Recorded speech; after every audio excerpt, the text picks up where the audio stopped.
Bismillahirrahmanirrahim. Barang siapa tidak mahu merasakan pahitnya belajar, ia akan merasakan hinanya kebodohan sepanjang hidupnya. Kata-kata dari Imam Syafi'i ini bakal menjadi landasan perbincangan kita pada malam ini. Assalamualaikum dan salam sejahtera. Kita bertemu semula di webinar Siri 6 yang dibawakan oleh Persatuan Alumni Samsah dengan sokongan Sekolah Menengah Sultan Abdul Halim dan Gabungan Persatuan Alumni SPP Malaysia dan ditaja oleh J Niaga Shop online aja. Bagi anda yang menonton kami di Zoom webinar, anda juga boleh menonton kami melalui live streaming di page Facebook J Bulletin. Teruskan menonton, share kepada teman dan rakan anda supaya ramai lagi boleh menonton kita pada malam ini. Saya, Fatina Bihah selaku moderator anda pada kali ini bersama-sama dalam tempoh 1 jam setengah untuk webinar kita pada kali ini. Kali ini kita akan membincangkan dengan lumat tentang what it's like to be a medical student. Sebelum majlis penuh bermula, sebelum kalam mula bicara, sebelum ilmu meresap di jiwa, kata orang tak kenal maka tak cinta. Oleh itu, jom kita alihkan pandangan anda kepada panelis kita pada malam ini. Panelis pertama kita, saya fikir orang yang hebatlah dalam dunia perubatan maupun perniagaan. Dr. Hakimi Zainuddin selaku founder dan CEO Kumpulan Klinik Safwa. Assalamualaikum dan apa khabar Dr. Hakimi? Waalaikumsalam warahmatullahi wabarakatuh. Khabar baik. Tuan Ya, Cik moderator macam mana? Sihat?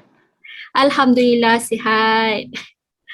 Okey, saya perkenalkan panelis kita yang kedua, senior saya jugalah masa di Jenan dahulu. Dr. Nur Aisyah Muhammad Zamshari. Beliau sekarang bertugas sebagai pegawai pergigian di Klinik Pergigian Batu Kurau. Apa khabar Dr. Aisyah? Khabar baik. Fatin? Sihat. Alhamdulillah. Okey. Kita pergi kepada panelis kita yang ketiga yang merupakan alumni Jenan yang paling muda. Okey, adik kita ni bernama Cik Nur Syazwani binti Muhammad Rozeki yang berjaya mendapat straight A dalam SPM baru-baru ini. Sekarang adik Syazwani kita berjaya melanjutkan pelajaran di College Mara Kulim Asasi Pra USM. Tahniah adik Syazwani dan apa khabar? Okey? Terima kasih, khabar baik. Alhamdulillah. Okey. Baik, malam ini kita akan membincangkan topik yang cukup menarik saya kira dalam kalangan pelajar yang ingin mengetahui bagaimana rasanya menjadi pelajar perubatan sebelum membuat pilihan untuk melanjutkan pelajaran nanti. Jadi, topik kita pada malam ini iaitu what it's like to be a medical student merupakan landasan perbincangan kita pada malam ini. Okey, kita pergi ke topik yang pertama. Dr. Hakimi terlebih dahulu ya. Bila kita bercerita tentang cita-cita zaman kecil dulu, selalunya anak-anak akan cakap nak jadi doktor. Saya pun juga macam dulu, bila mak dengan ayah tanya nak jadi apa? Nak jadi doktor, nak jadi doktor. Oleh itu saya yakin mesti ramai sini nak tahu macam mana perjalanan untuk menjadi seorang doktor. Jadi boleh doktor ceritakan tentang perjalanan doktor daripada zaman Jenan dahulu hinggalah ke posisi doktor sekarang. Silakan. Okey, terima kasih kepada Cik Fatin. Okey, pertama sekali saya ingin berkenalan dahulu berkenaan dengan diri saya. Saya Dr. Hakimi Zainuddin, sekarang berumur 36 tahun, berasal dari Kota Baru, Kelantan, telah berkahwin dan mempunyai 4 orang anak. Jadi saya mula belajar di Jenan dulu pada tahun 1998 hingga 2002. Saya teringat lagi waktu mula-mula masuk Jenan pada tahun 1998 tu, waktu tu Jenan masih dikelilingi oleh hutan dan estate sekeliling tu kosong. Waktu di Jenan waktu tu memang satu-satunya sekolah yang dikelilingi oleh hutan dan estate lah. Dan beberapa bulan lepas sebelum PKP saya sempat melawat sekolah dan tengok memang jauh sangat berbeza sekarang lah. Memang dah penuh dengan bangunan, dah maju. Bandar Darul Aman, Jitra semua dah maju jauh daripada dulu lah. So pada tahun 98 hingga 2002, 5 tahun di Jenan, memang sangat banyaklah memori yang indah-indah di sekolah. Dan pada selepas tamat SPM, saya menyambung pelajaran ke Kolej Maragulim dan kemudian ke Crimea State Medical University di Rusia. Selama 6 tahun di sana belajar perubatan dan kemudian pada tahun 2010 saya balik ke Malaysia dan bertugas di Hospital Serdang. 3 tahun di Hospital Serdang, kemudian menyambung bertugas di Hospital Tengku Anis di Pasir Putih, Kelantan. Dan pada tahun 2014 saya keluar dari government dan membuka klinik sendirilah. So bermula klinik sendiri pada tahun 2014 sehingga sekarang. So sudah 6 tahun lah, 6 hingga 7 tahun. Dan alhamdulillah sekarang klinik kami telah berkembang dan telah mempunyai 15 cawangan lah di Kelantan, Terengganu dan Pahang. Secara ringkasnya, sewaktu di sekolah dulu memang saya agak aktif dalam kurikulum. Banyak mewakili sekolah dalam pertandingan, sukan, persatuan, ada sebagai AJK, NPP. So, saya rasa pengalaman di sekolah dulu pun banyak membantu dalam membentuk karakter diri kita dan sedikit sebanyak membantu kita dalam kerjaya kita nanti. Dan secara tak langsung juga pengalaman di sekolah juga mempengaruhi kehidupan dan pembelajaran kita di universiti lah. So benda apa yang kita hadapi di sekolah dulu sebenarnya memang ada kaitan dengan kita punya masa hadapan lah untuk di universiti dan waktu kerjaya kita nanti. Okey, baik Dr. Hakimi, saya dengar tadi ada 15 sekarang cawangan klinik Safa di Kelantan, Terengganu dan Pahang. Betapa lebarnya cawangan. Ya, saya dengar baru settlekan PPV ya. Ya betul. Di sepanjang Pantai Timur.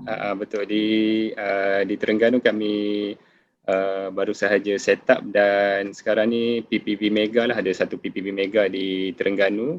Kami sebagai healthcare organizer. Baik. So satu benda yang saya dapat daripada Dr. Hakimi tadi, dia kata pengalaman di sekolah ni banyak membantu dalam kerjaya beliau sekarang. So bagi saya sendiri, aktiviti kurikulum, aktiviti akademik tak cukup untuk kita support kita waktu sekarang. Kita juga perlukan soft skill, iaitu aktiviti kurikulum, leadership untuk kita berjaya dalam dunia pekerjaan sekarang. Okey, baik. Saya nak susul soalan seterusnya kepada Dr. Aisyah. Tadi kita dapat mendengar perkongsian daripada Dr. Hakimi tentang jalan beliau menjadi seorang doktor. Untuk Dr. Aisyah pula, saya faham pernah belajar di Jordan University of Science and Technology. Jadi untuk menjadi doktor pergigian, iaitu dentist, apakah perbezaan perjalanan antara dua cabang perubatan ini? Dipersilakan. Bismillahirrahmanirrahim. Assalamualaikum dan salam sejahtera buat semua. First of all, terima kasih lah sebab menjemput saya untuk bagi sharing lah pada hari ini. Sebenarnya kalau dari segi perjalanan saya mungkin berbeza lah dengan Dr. Hakimi. Sebab saya after SPM, saya terus melanjutkan pelajaran ke Jordan University of Science and Technology. Tapi persediaan untuk ke overseas tu hanya 3 bulan lah dekat Impact Shah Alam. Lepas tu selepas menyambung pelajaran 5 tahun di Jordan, saya grad pada tahun 2015. Saya kena tunggu setahun lah sebelum dapat panggilan kerja. 2016 baru saya dipanggil kerja. Setahun khidmat wajib saya di Kelantan, di Klinik Pergigian Pekalan Cepa, Kota Baru, Kelantan. Saya berkhidmat di Kelantan selama 2 tahun setengah. Kemudian saya transfer ke Klinik Pergigian Pakar Pediatrik Hospital Taiping selama 2 tahun. Dan sekarang saya berkhidmat di Klinik Pergigian Batu Purau lah. So saya baru berkhidmat 5 tahun di KKM, tak lama pun.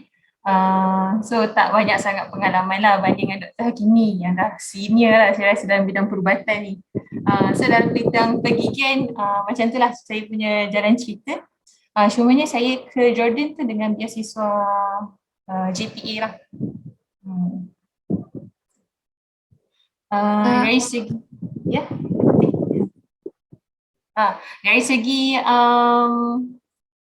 perbezaan pergigian dengan perubatan, kalau pergigian biasanya kita 5 tahun lah.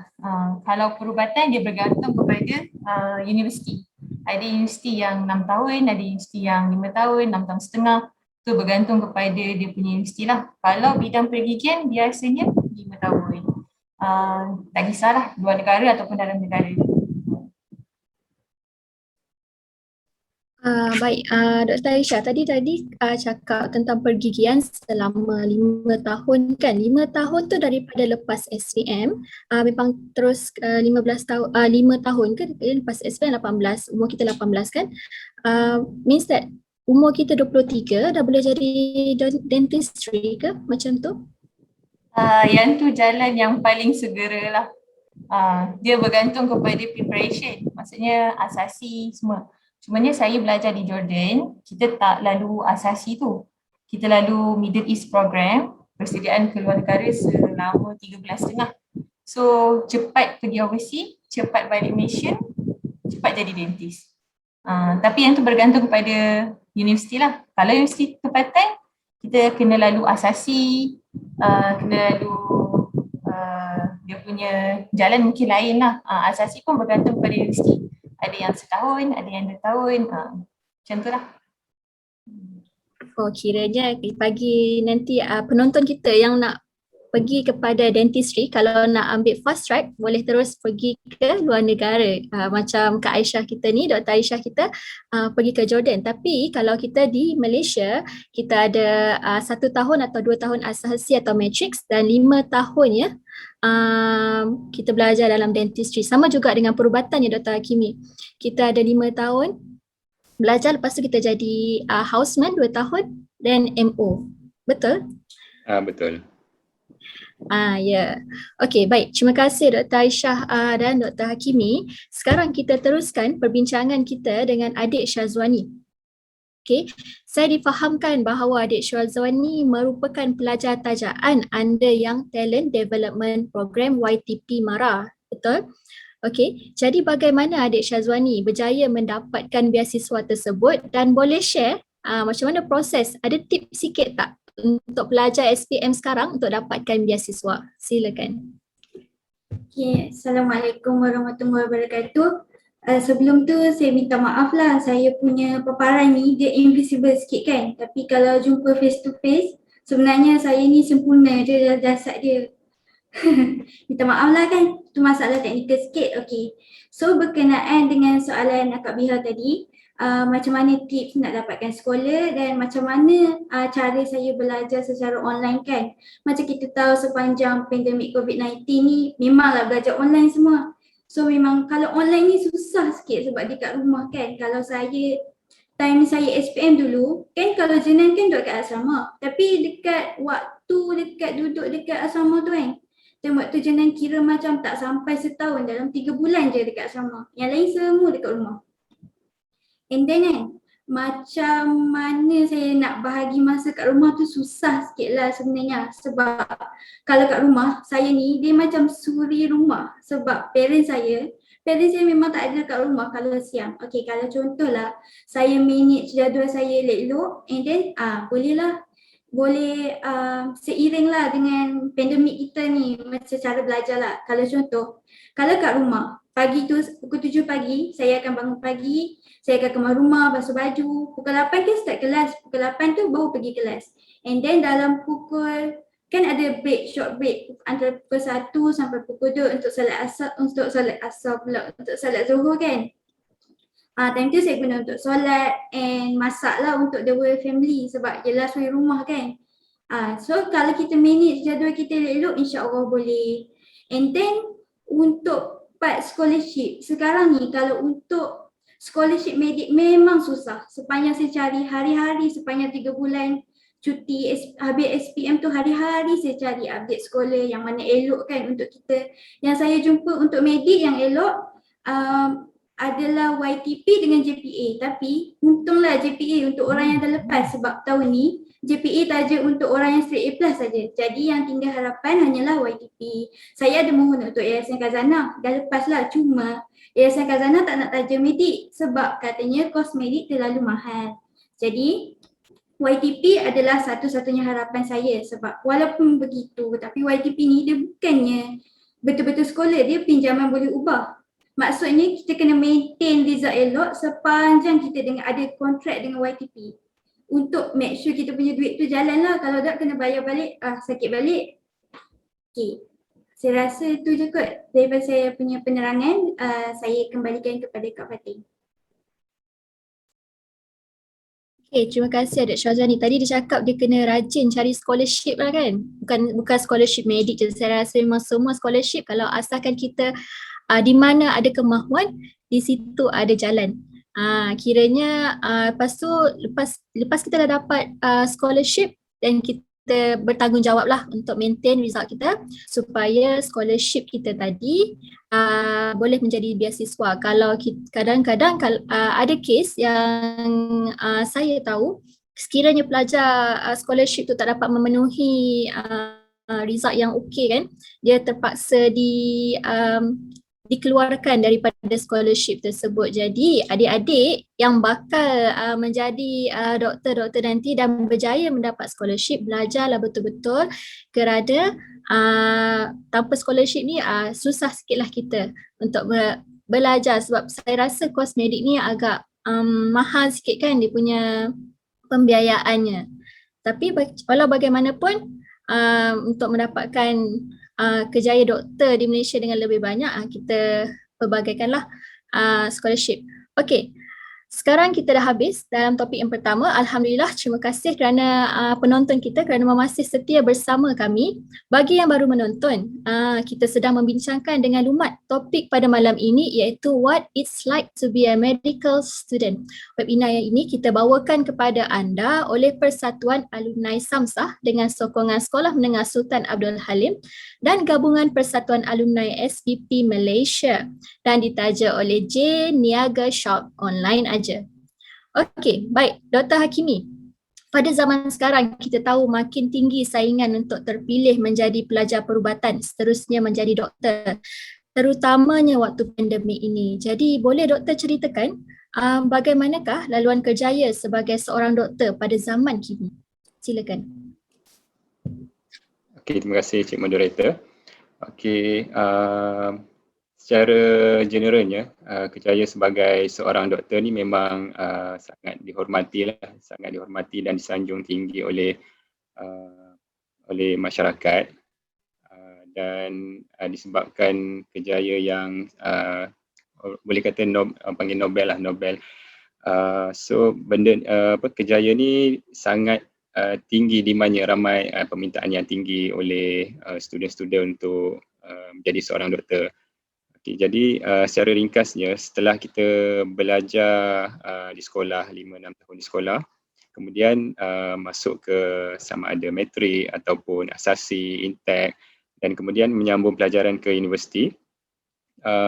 Selama 5 tahun atau 6 tahun di universiti, kemudian akan grad dalam bidang medik. So setelah grad, di sini merupakan satu kita kata satu perjalanan yang sangat berbeza dengan bagi saya kerjaya-kerjaya lain, sebab bila start sahaja housemanship ni satu cabaran yang sangat tinggi untuk doktor-doktor muda untuk menempuh perjalanan. Macam contoh kalau waktu saya mula houseman dulu, kita ada 6 rotation, 6 department yang kita akan selama 2 tahun tu kita akan berada di 6 jabatan, dan setiap jabatan kita perlu tagging selama 2 minggu, kadang-kadang 3 minggu. Jadi waktu tagging tu biasanya lah waktu pengalaman saya dulu, keluar rumah pukul 6.30 pagi, balik pada pukul 10.30 malam. Setiap hari selama 2 ke 3 minggu tu. Memang 2-3 minggu tu kalau mental kita tak kuat, Yang tu memang ramai sangkut lah. Maksudnya cabaran waktu houseman tu sangat-sangat tinggi. Memang peratusan doktor yang quit pun memang paling ramai waktu houseman lah. So selepas kita habis houseman 2 tahun, kadang-kadang ada 2 tahun setengah, ada yang kena extend. Jadi selepas 2 tahun kita dah boleh tarik nafas lega, kita dah boleh jadi sebagai MO. Waktu MO ni kita dah dikira sebagai seorang doktor lah, seorang doktor yang bertauliah. Dan biasanya selepas 2 ke 3 tahun dalam medical officer, kemudian kita boleh menyambung pelajaran, menyambung master. Jadi untuk master ni biasanya ambil masa 4 tahun, kadang-kadang 5 tahun, kadang-kadang ada setengah orang 6 tahun, biasanya 4 tahun ke 5 tahun. Dan bila dah berumur 33 tahun, 35 tahun, kita dah grad dalam master, akan menjadi seorang pakar, dan selepas 5 tahun kita boleh jadi seorang konsultan lah, biasanya dalam umur 40-an lah. Ada juga yang fast track, ambil MRCP, MRCOG. Fast track maksudnya yang ambil berbayar. Kadang-kadang umur 30 dah boleh jadi pakar. Yang tu pun ramai yang ambil yang fast track ni. So secara ringkasnya perjalanan seorang doktor ni bukanlah sesuatu yang mudah dan indah lah sebenarnya. Doktor ni memang sepanjang dari start kita belajar masuk medik sehinggalah kita konsultan, memang sepanjang tu pun kita akan belajar dan tak berhenti belajar. Yang tu secara general lah. Jadi saya tengok pada zaman sekarang ni sangat berbeza dengan pada zaman kami dahulu. Macam saya grad pada tahun 2010. Jadi pada tahun waktu saya grad tu 2010 tu, waktu tu semakin banyak universiti tempatan maupun luar negara yang tumbuh dan menyebabkan kehadiran semakin ramai doktor di Malaysia, terutamanya dari dalam negara dan sebahagian besar dari luar negara, dari seluruh dunia lah sekarang yang diiktiraf oleh MMC ni. Jadi setelah kita panggil doktor-doktor ni balik dan doktor-doktor Malaysia pun ramai, jadi berlaku lambakan graduan perubatan di situ. Pada tahun 2012 tak silap saya, 2012 hingga 2015 berlaku semakin lambakan graduan perubatan yang menyebabkan pada beberapa tahun lepas doktor-doktor kita telah ada perubahan dari segi sistem lah, yang mana hanya sebahagian kecil sahaja diserap oleh government untuk menjadi doktor tetap lah. Dan sebahagian kecil tu sebelum ni setakat pengetahuan saya 10 hingga 15% yang diserap sebagai doktor tetap, dan selebihnya sebagai kontrak. Dan yang terbaru pada beberapa minggu lepas, kontrak disambung yang berlaku isu harta doktor dan macam-macam tu. Saya tak nak sentuh lah, yang tu mungkin masing-masing pun tahu pasal benda tu kan. Tapi bagi saya benda ni memang cabaran besar lah untuk doktor-doktor zaman sekarang, yang mana bila berlaku benda ni, kita sebagai contohnya kita memang minat dalam bidang medik, memang dari kecil sampai besar kita nak jadi doktor kan. Dan kita pun dah sambung pelajaran dalam medik, tapi jangan ambil benda ni sebagai satu benda yang menjatuhkan kita lah. Ambil benda ni sebagai satu cabaran, yang mana kita waktu belajar, kita cuba belajar sebaik mungkin, dan waktu kita dah start kerja, waktu houseman ni menentukan kita dipilih untuk menjadi doktor kontrak ataupun untuk dipilih untuk menjadi doktor tetap, ataupun kalau kita tak cemerlang mungkin sebenarnya sebahagian besar memang cemerlang, tapi disebabkan kuota tu terlalu sedikit yang menyebabkan kita tidak dapat disambung ke jawatan tetap. Tapi kita sebagai macam dari segi kita ambil benda ni sebagai satu cabaran lah. Kita cuba buat yang terbaik waktu medical student, dan terutamanya waktu kita houseman, buat yang terbaik bagi kita kita perform, kita aktif sebagai houseman. Kita jangan jadi orang yang pasif. Macam waktu houseman ni kita kena menonjol, kita kena baik dengan supervisor, kita aktif datang awal. Kita cuba buat yang terbaik supaya kita dapat jadi top 10% atau 15% yang terpilih ni. Walaupun agak bukan sukarlah saya nak kata, memang kuota tu tak banyak, tapi still benda ni masih dalam perbincangan dan jangan fikir yang benda ni akan berpanjangan. InsyaAllah akan ada penyelesaian suatu hari nanti.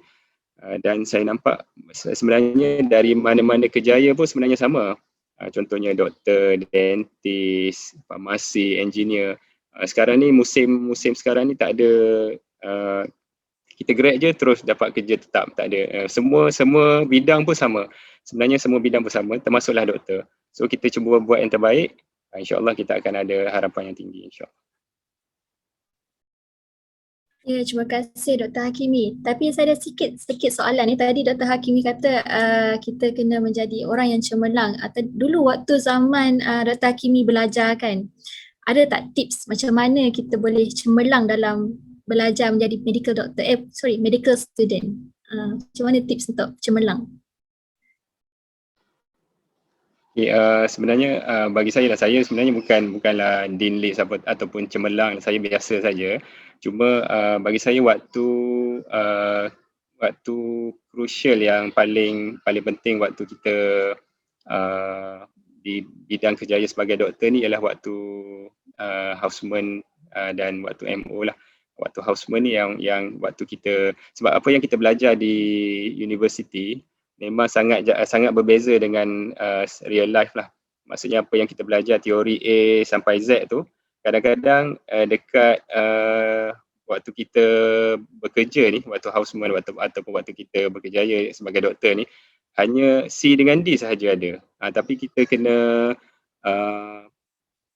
waktu kita mula belajar ni, kita kena waktu kita mula bekerja ni, kita kena ambil peluang untuk menjadi seorang yang aktif dan ilmu tu memang penting untuk kita, basic yang kuat untuk kita kerja, tetapi kita punya attitude untuk belajar, untuk mencari sesuatu yang baru dalam kerja kita tu,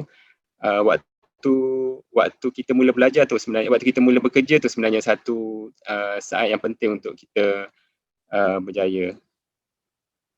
Ya, faham. Terima kasih bagi tips kepada ni pelajar-pelajar medical sekarang. So dapat saya simpulkan tadi sedikit, dekat sini kita perlu ambil cabaran dunia sekarang, doktor sekarang sebagai, even kita minat, jangan ambil benda ni untuk kita jatuhkan diri kita sendiri. Kita kena ambil isu sekarang ni sebagai cabaran. Selain daripada itu, bukan ilmu sahaja yang penting, kita juga perlukan soft skill. Macam kita cuba buat yang terbaik demi diri kita, juga aktif semasa housemanship supaya diri kita lebih menonjol. Okey, dekat sini saya tengok dekat Facebook saya rasa sekelas Dr. Hakimi, Humaizi Haji On. Dia kata, kita sekelas lah satu Arif. Dr. Hakimi, dia kata dia kenal. Dia kata, lepas tu dia kata satu komen, Nazrul Azri Zamri, dia kata tips untuk berjaya kahwin waktu belajar. Tu tips dia. Kita tak tahu betul ke tak? Kita cuba. Okey. Sekarang, terima kasih Dr. Hakimi. Kita kembali semula kepada Dr. Aisyah. Saya pasti sebelum kita berjaya mendapat tempat untuk belajar kos pergigian, kita perlu menghadapi interview. Ya, terlebih dahulu. Okey, berdasarkan pengalaman Dr. Aisyah, bolehkah doktor ceritakan persediaan yang perlu dilakukan sebelum interview and what to expect semasa interview sebenarnya untuk menjadi pelajar pergigian? Silakan doktor. Okay, terima kasih Cik Moderator. First of all, sebelum interview kita kena tahu dululah bidang apa tu bidang pergigian lah. Sebab biasanya kita tahu bidang pergigian ni yang kita nampak doktor gigi datang sekolah, cabut gigi, tampal gigi. Yang tu je dah yang kita nampak masa sekolah kan. Kita tak tahu pun doktor gigi ni buat apa. Yang kita nampak yang tu je, yang datang sekolah buat rawatan dekat sekolah. Itu pun ada yang lari-lari kan masa zaman sekolah dulu. Okay, cumanya Dari segi bidang pergigian, saya explain sikit lah perbezaan ataupun persamaan bidang pergigian dengan perubatan. First sekali, masa kita belajar bidang pergigian ni, kita kena tahu juga asas perubatan. Contohnya, masa bidang pergigian, dentistry, 2 tahun pertama kita belajar juga sama macam medical. Kita belajar anatomy, fisiologi, patologi. Lepas tu baru kita masuk bab klinikal. Bab klinikal tu dah jadi beza lah dengan bidang perubatan. Kemudian bidang pergigian ni dia ada banyak cabang. Dia bukan setakat tampal, cabut, tak. Dia ada banyak bidang lah. Contohnya, 2 bidang utama, klinikal dengan non-klinikal. Hospital based ataupun clinical based. Kalau yang bidang hospital based, dia ada banyak cabang lagi. Itu tak apalah, kita explain nanti lah kan atau ada masa. Satu lagi bidang klinikal yang buat rawatan dekat sekolah, buat rawatan dekat klinik, buat rawatan dekat community. Itu secara general lah bidang pergigian. Okey, dari segi macam mana ataupun apa yang perlu disediakan untuk kita interview dalam bidang pergigian, kita kena tahu interview apa yang kita nak lalui itu. Sama ada interview untuk dapatkan scholarship ataupun interview untuk dapatkan tempat dalam universiti. Kalau interview untuk dapatkan scholarship, dia lagi besar lah persaingan dia. Macam contohnya masa saya interview JPA dulu, kita kena fight dengan beberapa bidang lain juga. Dia sekali interview, contohnya saya kena dalam satu kumpulan tu ada yang minta medical, ada yang minta engineering, ada yang minta dentistry, dia bergantung dan kita kena fight. Maksudnya kita kena terangkanlah kenapa kita ambil dentistry, kenapa kita pilih dentistry. Yang tu dari segi dari segi interview untuk mendapatkan scholarship. Dan interview untuk dapatkan scholarship ni pun berbeza lah. Kalau MARA lain dia punya format dia, kalau JPA lain, dan saya tak tahulah sekarang ni mungkin format interview online mungkin jadi lagi lain. Lepas tu satu lagi interview untuk mendapatkan tempat dekat dalam universiti. Kalau masa saya tak perlu interview tu. Saya terus laluan saya lagi mudah lah, maksudnya saya terus masuk degree dalam dentistry. Untuk dalam lokal, untuk universiti lokal, setahu saya, selepas habis asasi, even dapat 4 flat sekalipun, dia kena ada interview untuk dapatkan tempat dalam dentistry. Okay? Interview tu dia bergantung pada universiti juga. Ada universiti yang dia minta pelajar tu untuk contohnya melukis. Memang ada walaupun kita rasa macam dentistry ni, apa kaitan dentist dengan melukis, tapi memang ada. Saya tanya junior-junior saya, memang ada. Di universiti dia kena melukis. Ada yang kena buat video untuk terangkan siapa diri dia. Ada yang kena buat wire bending dan sebagainya lah, dia bergantung pada universiti. Satu lagi, kita kena tahu tujuan kita kot untuk ambil course tu, apa kita punya aim kita. Boleh jadi sebab minat, boleh jadi sebab paksaan, boleh jadi sebab faktor luar yang lain lah. Tapi saya rasa the most important thing is what you feel, apa yang awak nak, dan apa yang awak nak capai lah dalam bidang dentistry ni. Sebab kalau kita niat untuk bekerja tu untuk membantu orang, kita dapatlah apa yang kita niatkan. Tapi kalau kita sekadar untuk niat, jadi dentistry ni glamour, dapat doktor, biasanya dentist ni kaya, orang yang belajar dentist ni biasa gigi cantik-cantik lah, apalah kan. Tapi tu sebenarnya bergantung pada individu lah.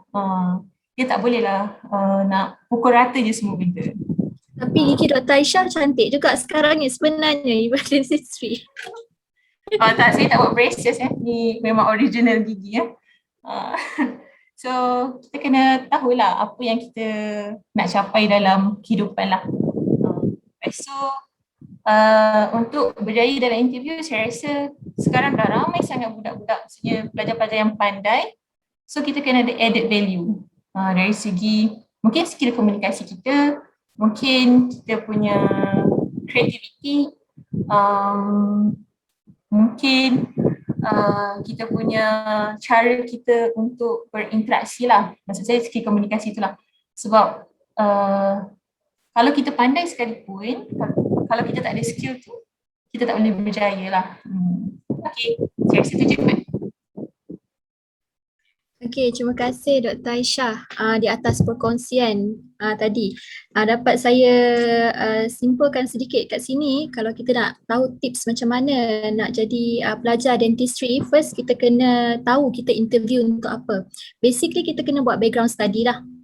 Background study, kalau kita interview untuk University A, kita kena tahu dia punya cara University A macam mana. Lepas tu kita kena tahu format interview. Tambah-tambah sekarang waktu pandemik, kita tak dapat jumpa face to face, kita hanya boleh buat video. Maybe di rumah kita perlu buat any procedure macam wire bending kata Dr. Aisyah tadi. Yang keduanya, seterusnya dia kata kita kena tahu tujuan kenapa kita pilih dentistry ataupun medical. Bukannya sekadar mengejar glamour semata-mata, kita ada tanggungjawab terhadap masyarakat. Dan ramai sangat sekarang dah pandai, ramai sangat pelajar cemerlang, kita kena ada added value yang membezakan kita dengan interviewee yang lain. Okey, so sekarang adik Syazwani. Terima kasih Dr. Aisyah. Adik Syazwani, tadi kita dengar tentang pengalaman Dr. Aisyah dalam interview dentistry-nya. Sekarang kita tanya pula pada bakal pelajar perubatan kita, insya-Allah. Pada pendapat adik Syazwani pula, apakah persediaan atau added value yang perlu dilakukan agar dapat menjadi pelajar medical yang tinggi kompetensinya? Silakan. Okay, terima kasih Kak Biha.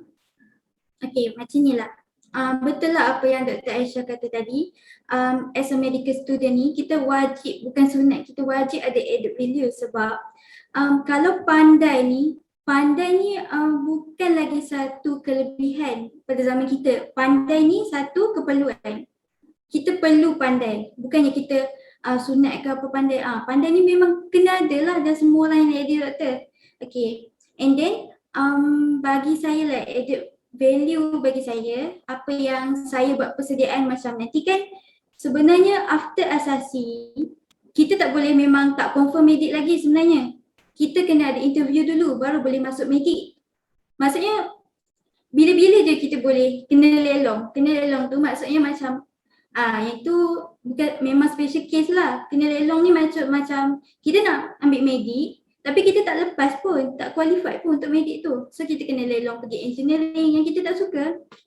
So kita kena ada added value untuk kukuhkan lagi kita punya keinginan ni nak ambil medik. Okay, kalau bagi saya lah kan persediaan added value yang saya ada, kan after SPM kita ada gap 3 bulan kan sebelum sambung asasi. So saya ada buat banyak kerja. Contohnya macam saya ada 3 bulan ni memang tak duduk sajalah. Saya macam pergi kerja, saya pergi kerja kilang ke, kedai makan ke. Sebenarnya semua kerja ni saya buat untuk kukuhkan pertahanan diri saya. Maksudnya macam nak stablekan minda saya sebab kerja-kerja ni kerja stres tau. So bila saya nanti pergi housemanship, saya tak terkejut, tak kena kejutan budaya macam alamak kenapa tiba-tiba nak kerja teruk macam ni. So saya kerja siap-siap nak bagi yang saya ni kuat, yang saya boleh tempuh housemanship yang katanya ramai orang jatuh dalam housemanship tu. And then sepanjang cuti 3 bulan ni juga saya ada banyak join macam program-program kebajikan, pergi rumah ke rumah bagi bantuan orang yang terjejas sepanjang pandemik COVID-19 ni, bagi bantuan beras, gula dan sebagainya. Macam yang kita tahu kalau doktor ni, kejayaan seorang doktor ni dia paling dekat dengan masyarakat, dengan kebajikan. Jadi kalau kita buat kerja-kerja kebajikan ni dia macam kukuhkan lagi lah. So dia boleh jadi macam point kita untuk interview, untuk bezakan kita dengan orang lain. Kalau contohlah interviewer tu tanya, apa beza awak dengan dia? Awak dengan dia sama-sama pandai. Apa kelebihan awak? Takkanlah nak cakap macam, oh kelebihan saya baca buku lagi lama daripada dia. Sedangkan kepandaian tu sama. Maksudnya kita kena study smart, bukan study hard. So kita kena ada kelebihan, bukan saja pandai. Kita tak boleh pandai saja. Zaman sekarang ni pandai tu memang orang kata macam, oh dia pandai, yang ni pandai, yang tu pandai. So kita kenalah ada added value untuk bezakan kita dengan orang lain. Untuk bagi kita menyelah lah, kat mana-mana pun kita kena menyelah. Tak adalah nak nampak orang tu pasif macam, oh nampak dia ni paling layak sebab dia pasif. Okay, saya rasa tu je kot penerangan saya. Penerangan yang cukup baik daripada adik Syazwani. Saya rasa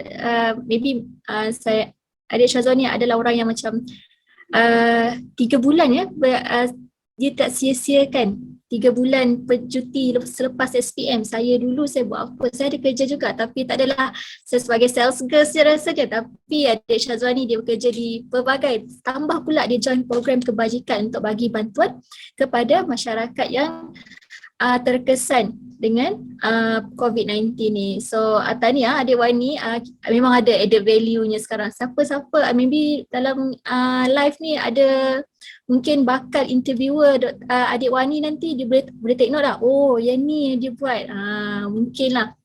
Okay, so sekarang kita kembali, kita dah selesai pusingan kedua.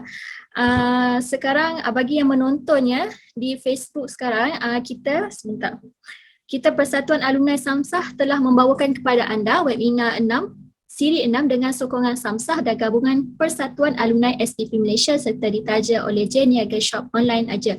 Okey, bagi yang baru menonton, kita sedang berbincang berkenaan what it's like to be a medical student. Bagi penonton yang menonton kami di live Facebook J Bulletin ataupun yang di Zoom webinar sekarang, boleh tag kawan-kawan, anak saudara, abang, kakak, adik, siapa-siapa yang berminat untuk menjadi doktor perubatan, dentistry ataupun nak tahu tips macam mana nak dapatkan beasiswa, boleh share dan tag mereka supaya kita sama-sama, dan mudahan juga mereka juga boleh mendapat maklumat dan informasi yang bermanfaat untuk mereka melanjutkan pelajaran dan mendapat idea bagaimana rasanya menjadi pelajar perubatan. Okey, sedar tak sedar dah 40 minit kita bersiaran. Yang ni dekat Facebook ni saya ambil satu komen daripada Mustazah Jamaluddin. Dia kata good point, good working attitude is the key. Yang ini memang saya tak deny lah, memang bukan sahaja medical, mana-mana tempat kerja pun we need to have a good working attitude. Kita kena ada a very good, build a relationship between our colleague. Okay. Selain daripada itu, dia kata Muhammad Hafizuddin Hussein pula, dia kata tajuk yang bagus, syabas penganjur. Okey, sekarang kita teruskan perbincangan kita. Saya tujukan semula soalan ini kepada Dr. Hakimi. Saya ada baca dari Facebook Dr. Hakimi yang Safwa Group berjaya set up dan handle beberapa PPV di Pantai Timur sepanjang 2-3 minggu ni. Ada certain masih dalam progres lah PPV berdasarkan sharing Dr. Hakimi semalam. Jadi boleh Dr. share bagaimanakah Dr. berjaya membina dan melebarkan sayap klinik Safwa semasa pandemik ini? Silakan Dr. Okey, terima kasih Cik Fatin. Sebenarnya topik atau soalan ni lebih kepada bisnes sikit lah kan. Tapi tak apa, saya share sikit berkenaan dengan apa yang pengalaman saya lah. Bukan sebenarnya tak adalah pengalaman banyak sangat, tapi baru beberapa tahun kebelakangan ni kami mula berkembang lah dalam klinik perubatan ni. Jadi klinik Safwa baru sebenarnya kami, dalam bidang perubatan ni saya mula buka klinik pada 2014 dan mula melangkah pada setelah 5 tahun saya baru mula membuka cawangan-cawangan klinik lah. Dan pada 2 tahun ni alhamdulillah dah melangkah ke 3 negeri ni. Jadi sewaktu COVID ni sebenarnya memang satu cabaran besar lah, bukan sahaja untuk klinik ataupun bidang klinik swasta, tetapi untuk semua lah, satu dunia, semua bisnes, hampir ke semua bisnes jatuh atau merudum. Tapi setiap cabaran tu sebenarnya ada satu peluang lah, ada peluang yang mana kita perlu kreatif dan ataupun kita perlu cipta satu peluang yang kita cuba keluar dari masalah tu. Jadi dari sini sebenarnya saya berbalik pada waktu saya mula-mula bisnes dulu. Saya sebenarnya suka ataupun minat untuk belajar. Jadi start 2016 lagi saya mula join kelas-kelas seminar-seminar, kelas marketing, pengurusan, berkenaan dengan business, financial. So sebab kita belajar medik, memang medik ni 100% medik. So berkenaan dengan business ni memang kita tak tahu. kita zero kan berkenaan dengan bisnes. So kita kena belajarlah benda tu. So bila setiap kali saya belajar, banyak benda-benda baru yang saya dapat. Selain daripada ilmu, kita dapat networking lah. Networking pun penting untuk dalam bidang bisnes ni. Jadi bila dengar je seminar ataupun apa-apa kelas, saya join. Saya walaupun di Kota Baru, setiap bulan saya akan ke KL lah. Untuk 3-4 tahun terakhir ni memang setiap bulan saya akan ke KL, kadang-kadang 2-3 kali sebulan saya ke KL untuk belajar. Jadi sampai sekarang pun saya still belajar dan insyaAllah hujung tahun ni pun saya akan sambung ada Master in Corporate Finance lah insyaAllah. Jadi benda tu sangat membantu kita dalam bisnes. Dan kemudian apa yang saya tengok yang saya sebutkan sebentar tadi, kita perlu kreatif dan cipta peluang, macam dari segi contoh dari segi klinik saya waktu bilangan pesakit merudum waktu COVID ni. Jadi kita buat servis-servis lain lah, contohnya swab ataupun kita start masuk kepada vaksin, kita buat servis sanitasi, servis house call, kita masuk tender-tender untuk offshore, kita masuk untuk jual medical supplier, PPV klinik, PPV mega. So yang mana yang ada peluang kita cuba capai. Dan sebab saya nampak setiap masalah yang timbul tu mesti ada satu peluang yang lebih cerah. So yang tu pun sebenarnya sangat membantu untuk setiap bisnes yang ada lah. Dan dalam masa sama ada satu lagi yang sama juga Puan Dr. Aisyah ataupun ada Syazwani ada sentuh tadi berkenaan dengan apa yang saya sebut ialah Big Y lah. Bila kita ada Big Y ataupun Grand Y ni, contohlah Grand Y macam kami untuk klinik Safa, kumpulan klinik Safa, kita ada ada beberapa madrasah tahfiz yang memang jadi keluarga angkat kami lah.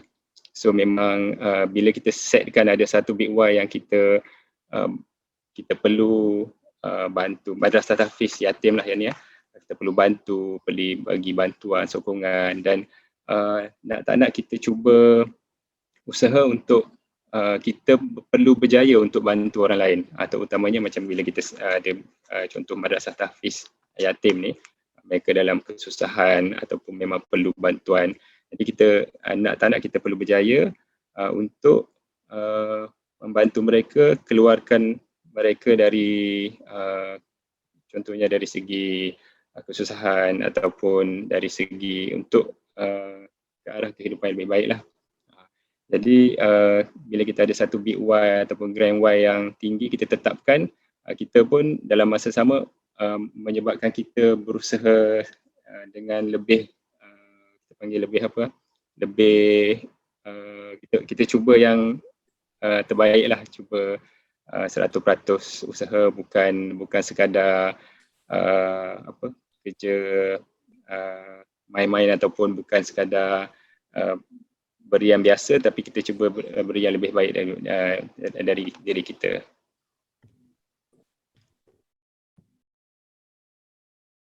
Okey, baik. Terima kasih Dr. Hakimi. Tadi beliau share macam mana klinik Safwannya berjaya melebarkan sayap. Dekat sini saya dapat kita perlu kreatif lah, kita perlu cipta peluang untuk keluar daripada masalah itu. Selain daripada itu, saya tahu belajar, even though Dr. Hakimi asal daripada medical dan have zero information tentang bisnes, beliau tetap belajar bagaimana untuk mengembangkan dalam dunia bisnes. Selain daripada itu, networking. Saya tak deny lah, benda ni memang penting. Terutama dalam business world, networking tu penting. Dan paling penting, even dalam bisnes, belajar dalam kerja nanti, Big Y is a very important thing. Okay, kita teruskan. Terima kasih Dr. Hakimi. Realiti doktor zaman sekarang, tadi Dr. Hakimi ada sentuh sikit lah. Zaman kini tak sama macam zaman dahulu. Pelbagai isu yang dapat kita lihat sekarang mengenai karier sebagai seorang doktor, yang saya tahu kita semua tahu isu yang sangat hangat diperkatakan seperti doktor kontrak dan tiada laluan untuk menjadi doktor pakar. Oleh itu, pada pendapat Dr. Aisyah, bagaimanakah realiti yang dihadapi oleh doktor zaman kini dapat membantu mereka untuk membina karier nanti di kemudian hari? Silakan. Okay, terima kasih Cik Moderator. First of all, kita kena tahulah perkembangan zaman sekarang ni makin lama makin mencabar, makin lama makin banyak sangat cabaran yang kita kena hadapi. Tak kisahlah pelbagai bidang lah, macam Dr. Hakimi kata, perubatan, pergigian, farmasi. Yang ni tak melibatkan pegawai je, maksudnya bukan melibatkan hanya doktor je. Staff-staff semua sekarang dah lantikan kontrak lah, kita kata kan. Dari segi cabaran tu, kita kena sedarlah yang kita bukan setakat kena kompeten dalam kerja, kita kena bersaing lah untuk mendapatkan tempat. Untuk pengetahuan semua, dari segi bidang pergigian, untuk lantikan kontrak ni bermula pada tahun 2017.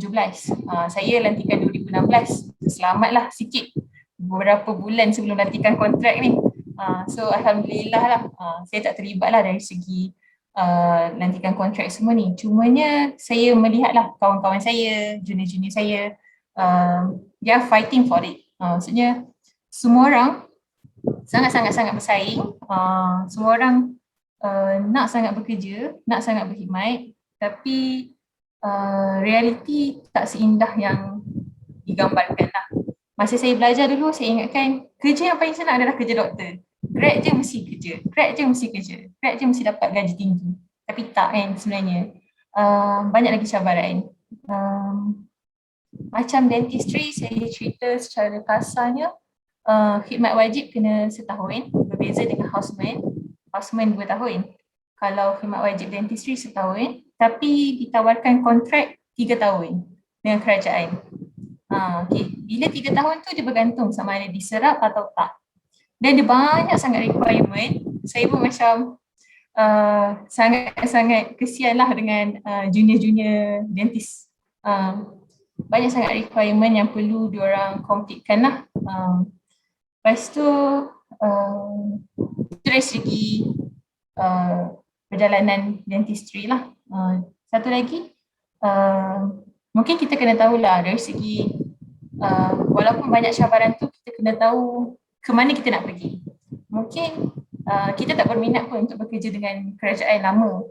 So tak terefek pun lah lantikan permanent ke, lantikan kontrak ke. So kita boleh pergi ke klinik swasta. Macam Dr. Hakimi dia buka klinik kan, sama juga dengan klinik pergigian. Sekarang memang banyak klinik pergigian swasta. Itu pun cabaran juga. Bila banyak klinik pergigian swasta, cabarannya lebih banyak lah. So, ramai yang keluar daripada kerajaan kan. So ramai yang juga masuk swasta. So kita kena ada kompetensi untuk bekerja di klinik swasta. Satu lagi, kita kena tahulah hala tuju kita. Kadang-kadang ada orang dia stay dalam kerajaan untuk menjadi pakar pergigian. Sebabnya ada yang klinik swasta tak boleh ditawarkan. Contohnya, kan macam saya cakap tadi, ada hospital based dentistry. Ada pakar pergigian yang bekerja di hospital, contohnya pergigian jabatan bedah mulut, pediatrik, lagi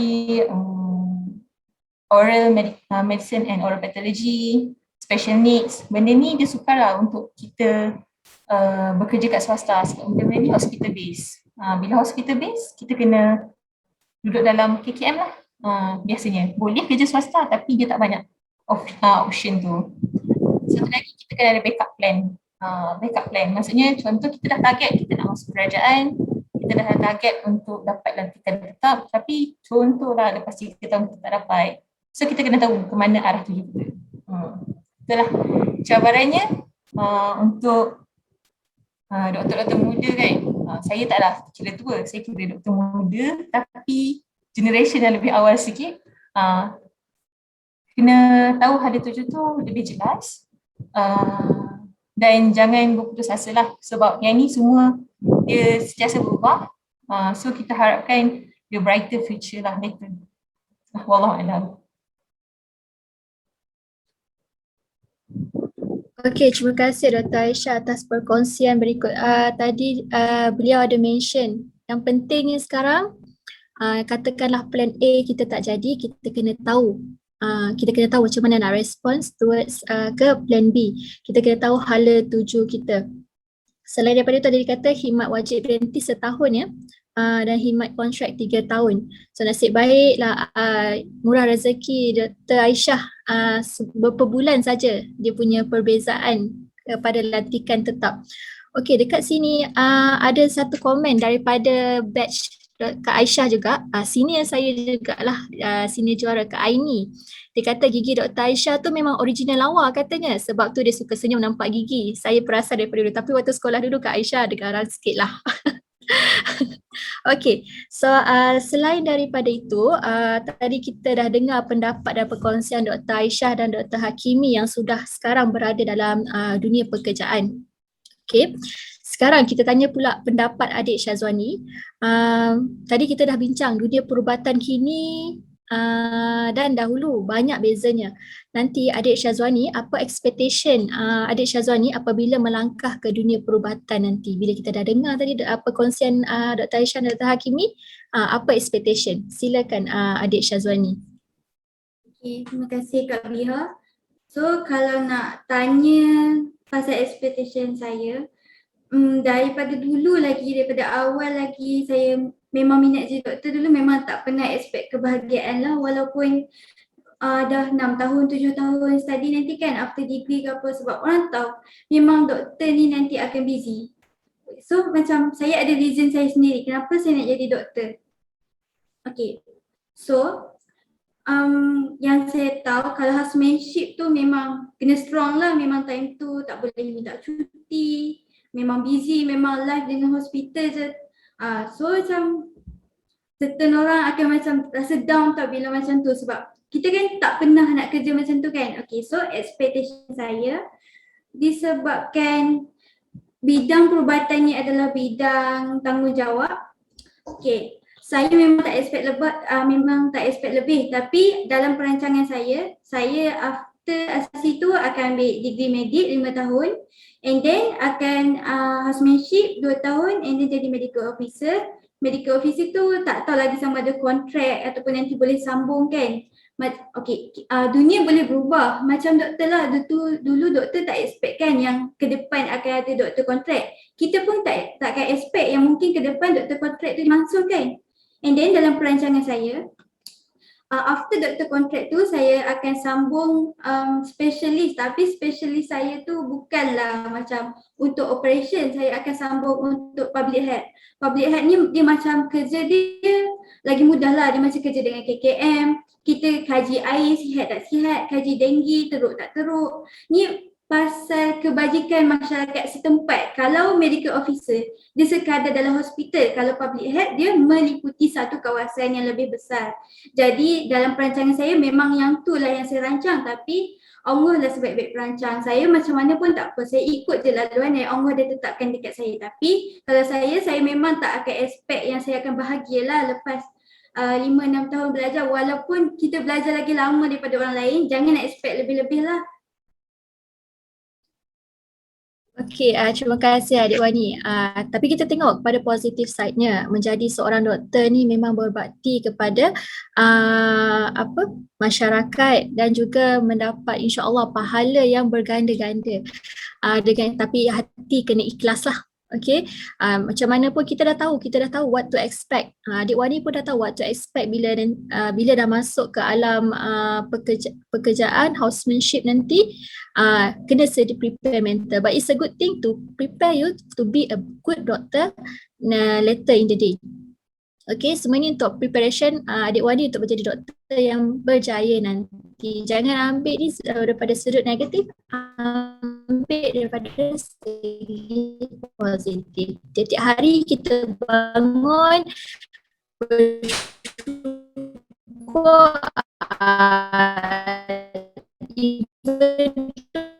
kata Dr.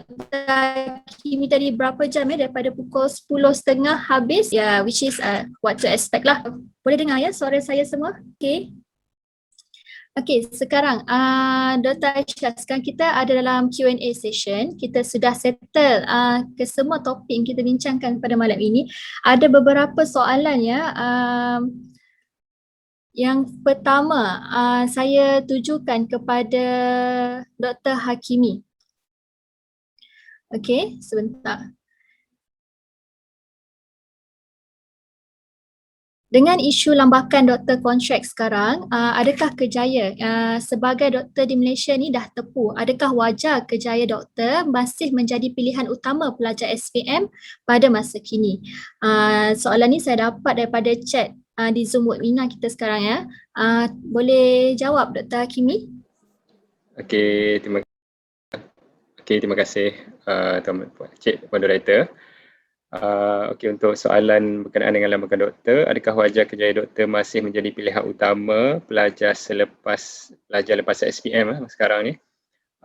Bagi saya, bagi pendapat saya lah, memang kerjaya doktor memang sekarang agak tepu dari segi sebab kalau tengok statistik yang terbaru terkini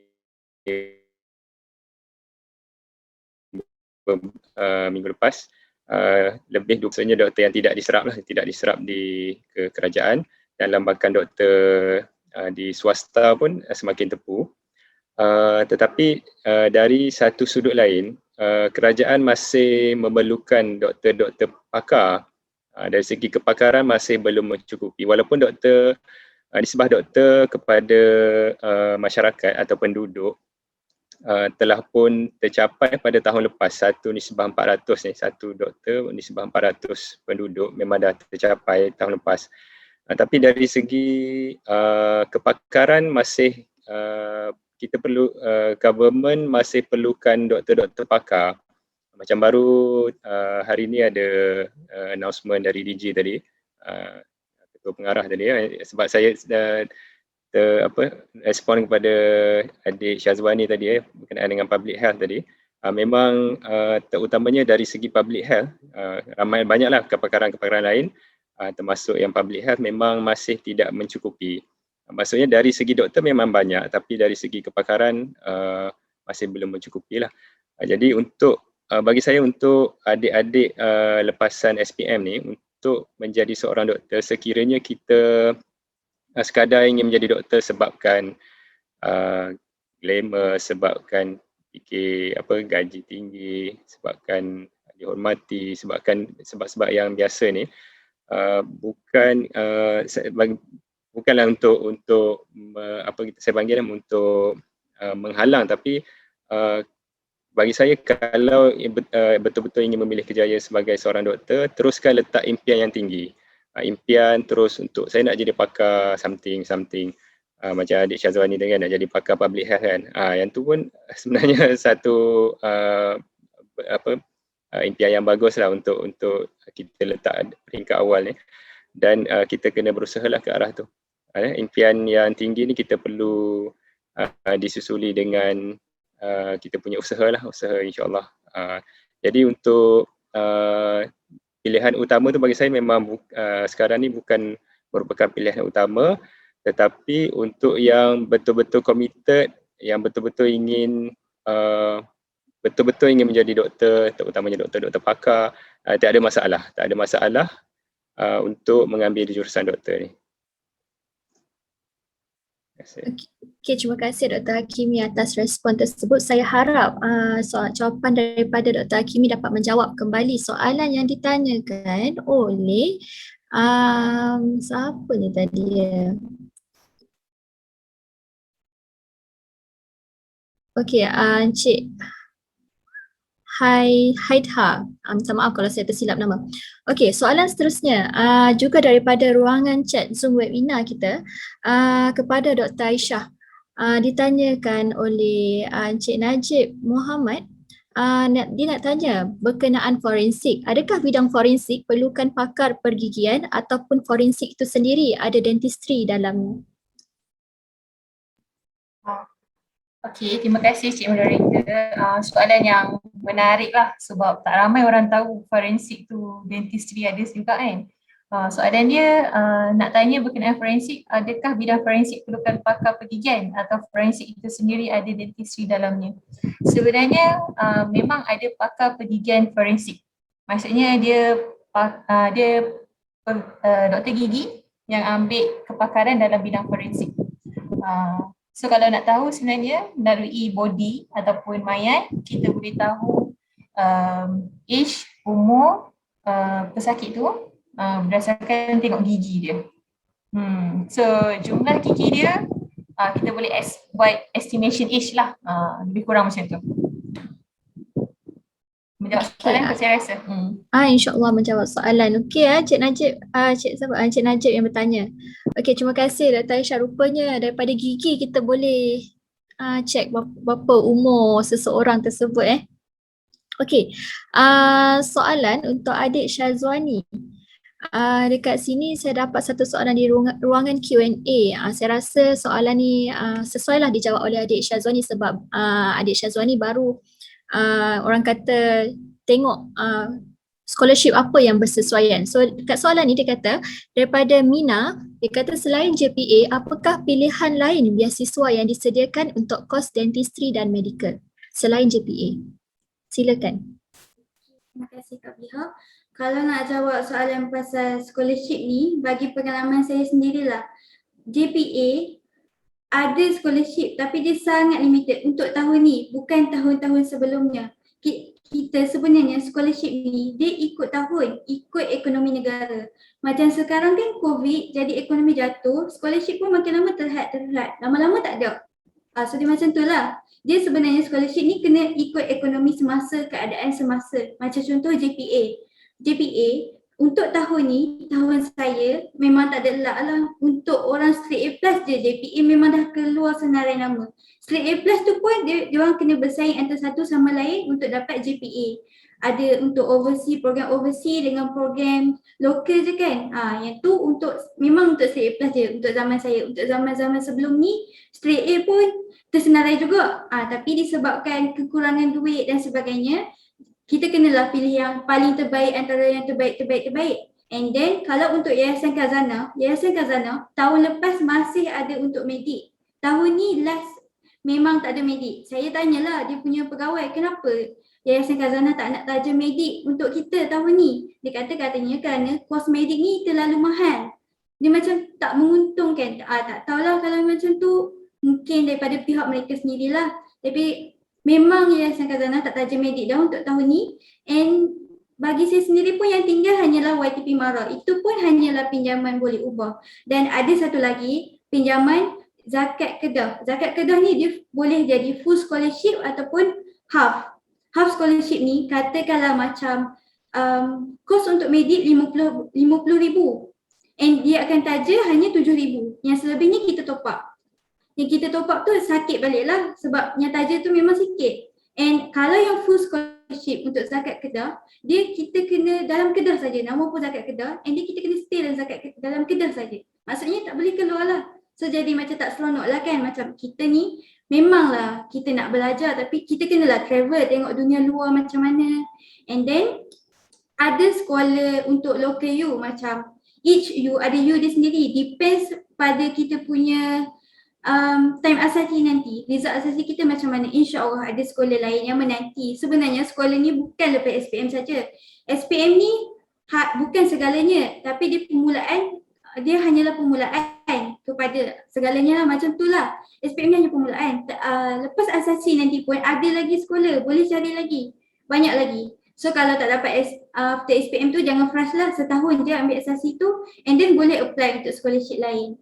Kalau untuk nak pergi overseas, untuk Mesir, untuk ke mana-mana overseas, memang atas dasar individu, tak ada scholarship lain lah. Kalau yang jenis-jenis untuk medik ke Timur Tengah tu, sekarang ni memang tak ada scholarship lah, memang atas diri sendiri. Okey, terima kasih Adik Wani. Saya berminat tadi dia kata scholarship under Kedah. Kalau untuk daripada penonton-penonton kita, siapa-siapa nak apply daripada negeri lain, contohnya Sarawak pun ada juga scholarship dia sendiri. Contoh saya berasal daripada Sarawak, so ada scholarship daripada negeri-negeri, boleh kita kena rajin researchkan dirilah ya untuk kita cari scholarship. Okey, seterusnya ada question daripada Facebook untuk Dr. Hakimi. Dia kata daripada Cik Najib juga dekat Facebook pula. Dia kata, tahniah Dr. Hakimi berjaya dalam bidang perubatan dan usahawan, 15 cawangan, satu angka yang membanggakan, memang sangat hebat. Apa yang membuatkan Dr. Hakimi melangkah daripada doktor perubatan kepada usahawan perubatan, dan dari mana datang dorongan, semangat serta apa nasihat kepada mereka di luar sana despite dalam bidang perubatan ataupun tidak? Okey, soalan ni perlu saya ulang.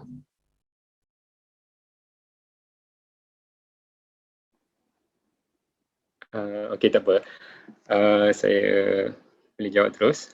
Okey, sebenarnya dari bagaimana saya boleh bertukar bidang dari segi perubatan kepada usahawan. Sebenarnya dari peringkat awal lagi saya memang sebenarnya dari segi peringkat awal lagi saya memang berminat dalam bidang perniagaan ni.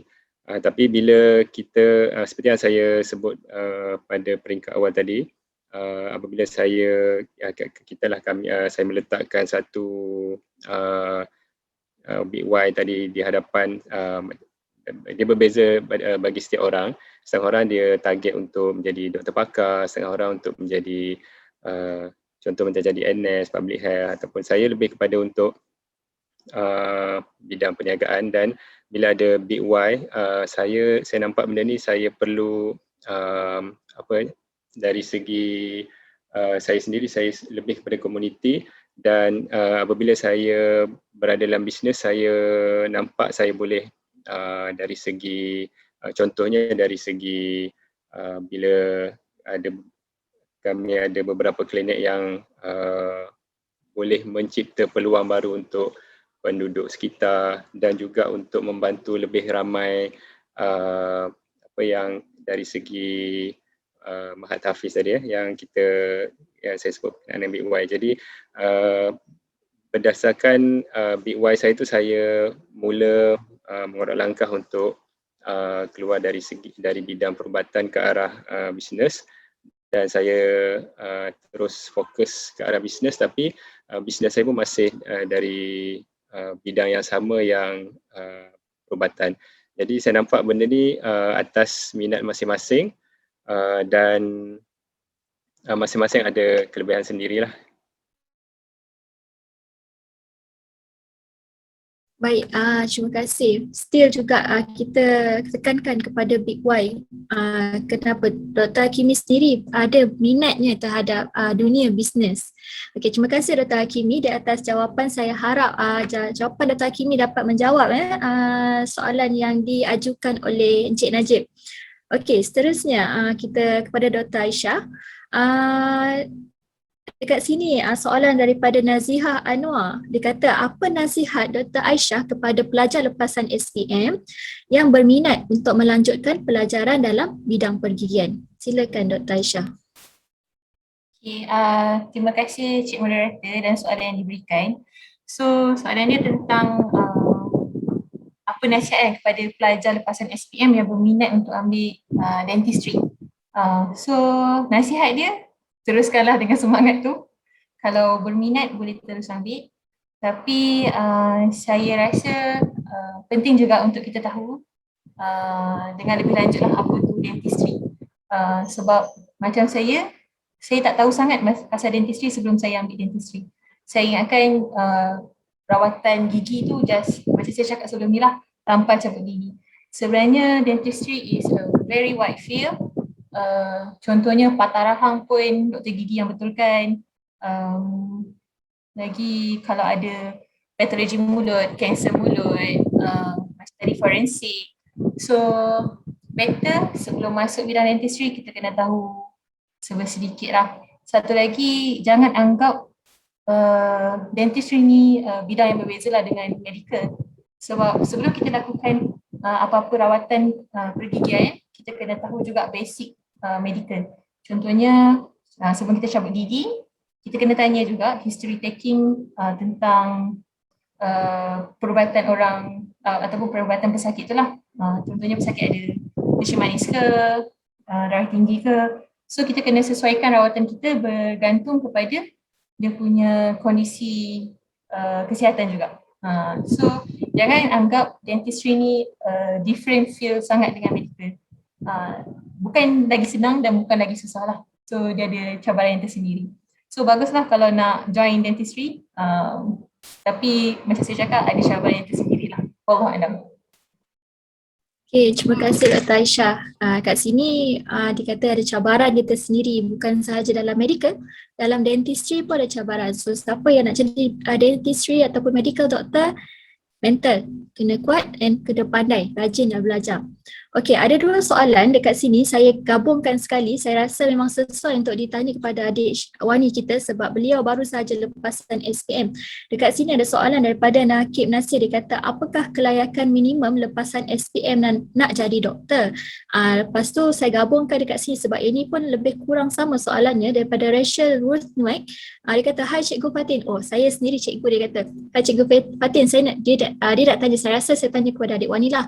Apakah subjek yang perlu diceburi ataupun mahir untuk menjadi seorang doktor? Dekat sini tadi dia kata kelayakan minimum SPM untuk jadi doktor.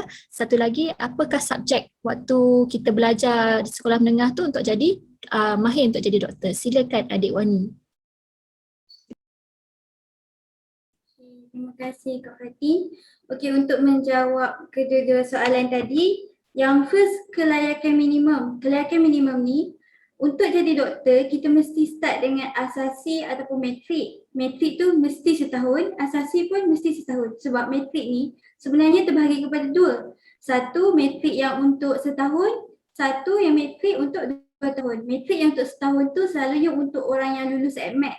ADMAT dia mesti C dan ke atas. Kalau matrik yang untuk 2 tahun ni, ADMAT yang C ke bawah. Tapi kalau asasi tu sebaik-baik pilihan lah untuk jadi doktor. Sebab kalau matrik setahun, kalau nak compare dengan asasi setahun, asasi lagi tinggi nilainya. Orang lagi nak ambil asasi. And then, untuk kelayakan, tak semestinya kena straight A SPM. Orang yang ada miss something ke, ada macam tak straight A pun boleh sebenarnya. Yang peringkat yang nak tetapkan kita layak ke tak nak ambil medical ni sebenarnya adalah dekat peringkat asasi. SPM bukan segala-galanya. Ada SPM tu orang macam 5A SPM tapi asasi full flat. Asasi 3.9.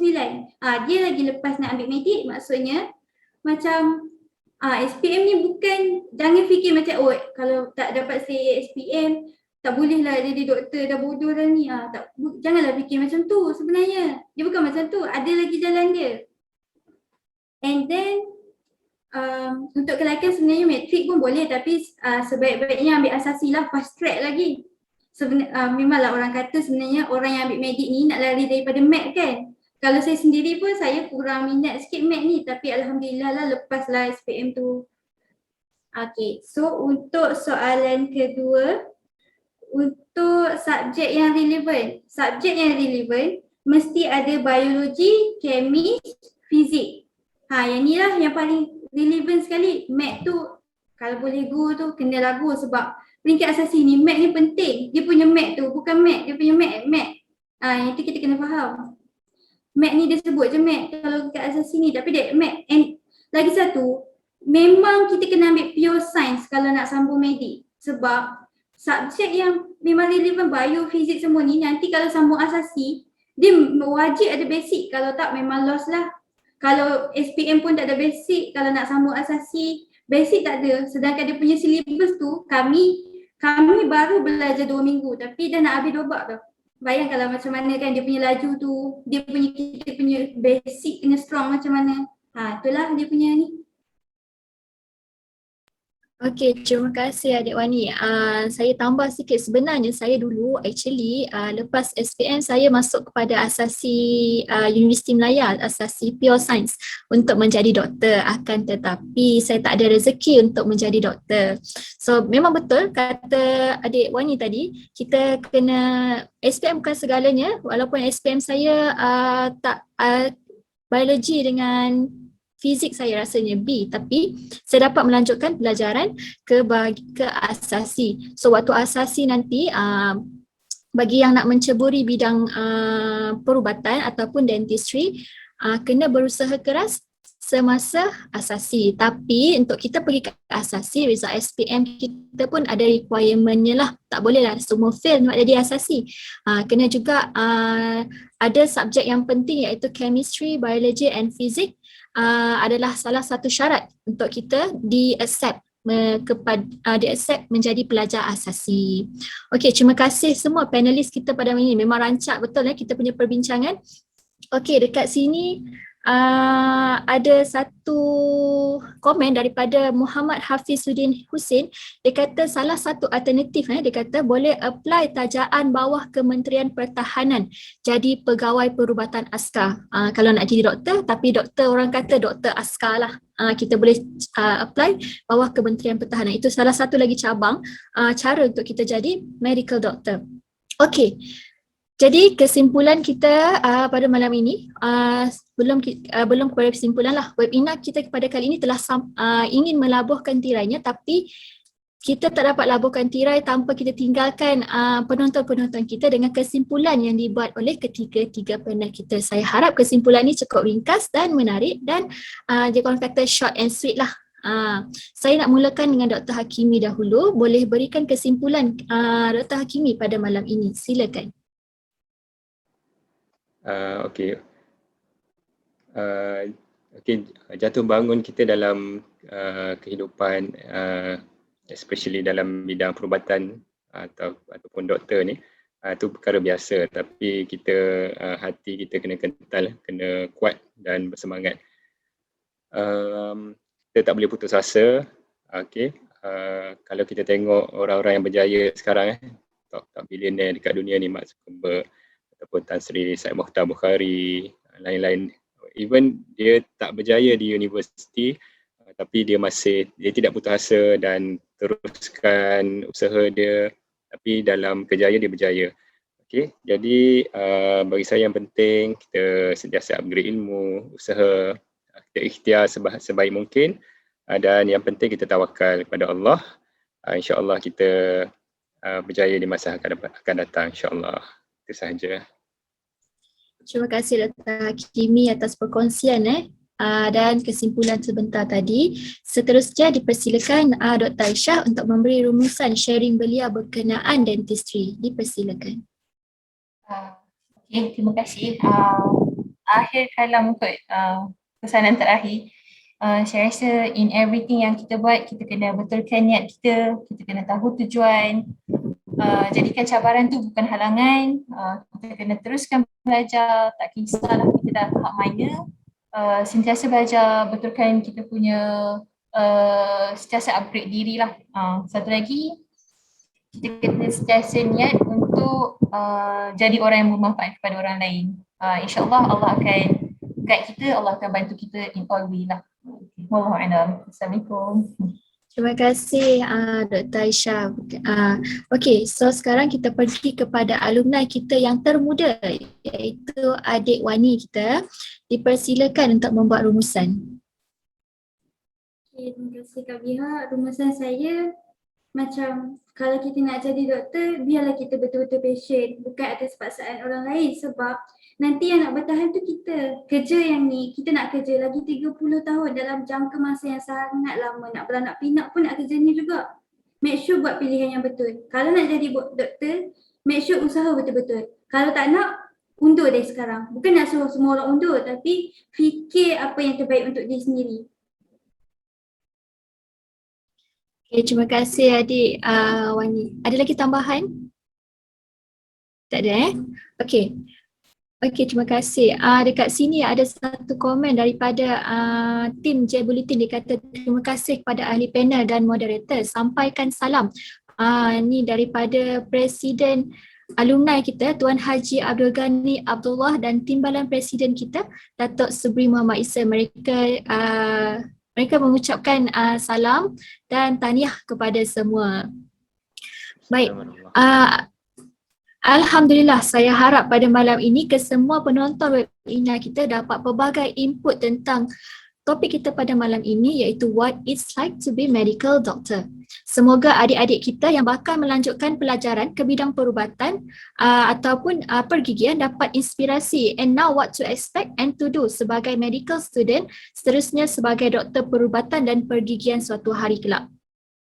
Okey, dekat sini ada satu ayat lah daripada Facebook saya nak ambil. Dia kata satu yang penting menjadi doktor, dia kata mencabar juga, kita always treat a patient as a whole, keseluruhannya. So dekat sini kita doakan semoga urusan adik-adik sekalian dan adik wani kita dipermudahkan. Amin.